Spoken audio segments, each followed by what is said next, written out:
What we got is a tire patch with a couple of spots near the shoulder, almost unrepairable. You can see it's still bubbling there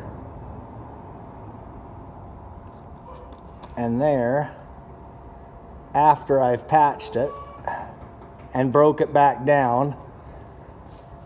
But it's not on the rim, it's not full of air. The glue is expanding and bubbling out of the holes. And will continue to do so until the glue in the holes is dried.